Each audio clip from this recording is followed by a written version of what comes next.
আলপিন Swift নামে আল্লাহ একটা পাখি বানিয়েছেন, সাউথ ইউরোপে পাওয়া যায়। এটাকে তারা বলে সুইফট বার্ড।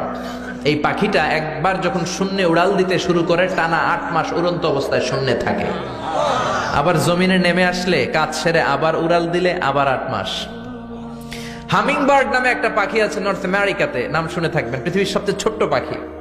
এটার প্রাপ্ত বয়স যখন হয় মাত্র 3 ইঞ্চি এটার সাইজ হয়। এই পাখিটা পৃথিবীর সব পাখি সামনের দিকে উড়ে, এই পাখি সামনে যেমনি উড়ে অ্যাট দ্য সেম টাইম পিছনের দিকে উঠতে পারে। এই পাখিটা তার প্রতি সেকেন্ডে ডানা ঝাপটায় 80 বার। কয়বার? আপনি 1 সেকেন্ডে আপনার 2 হাত ঝাপটাতে পারবেন কয়বার? কথা কয় না। আমি 5টা ঝাপটাই মারতেই তো আমার 1 সেকেন্ড শেষ, কিন্তু এই পাখিটা 1 সেকেন্ডে ডানা ঝাপটাতে পারে 80 বার। সুবহানাল্লাহ কইতে মন চায় না? হোমা বার্ড নামে একটা পাখি আছে, যে পাখি উড়ন্ত অবস্থায় ডিম পেড়ে দেয়, আর ওই ডিম জমিনে পড়ার আগেই ডিম ফুটে বাচ্চা বের হয়ে ওই বাচ্চা উঠতে শুরু করে দেয়। এজন্য আল্লাহ বললেন আওয়ালাম ইয়ারা ইলা তাইর, নাস্তিকগুলোকে পাখির দিকে তাকায় না। পাখি কেমন করে ডানা ঝাপটায়, কেমন করে ফ্লাই করে, কেমন করে টেক অফ করে, কেমন করে ল্যান্ডিং করে। পাখির ভেতরেও আমি আল্লাহর নিদর্শন আছে না নাই?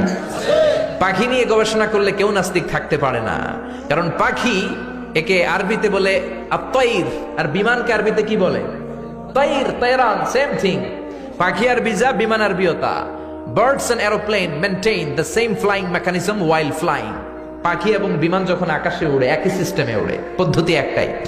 এজন্য আল্লাহ পাখির দিকে নিদর্শন দিয়ে ইঙ্গিত দিয়ে বললেন, পাখি নিয়ে কি তোরা গবেষণা করিস না? আমরা এই পাখি নিয়ে গবেষণা করি নাই। এই পাখির উপর গবেষণা করে বিমান আবিষ্কার হয়েছে, এয়ারক্রাফট আবিষ্কার হয়েছে।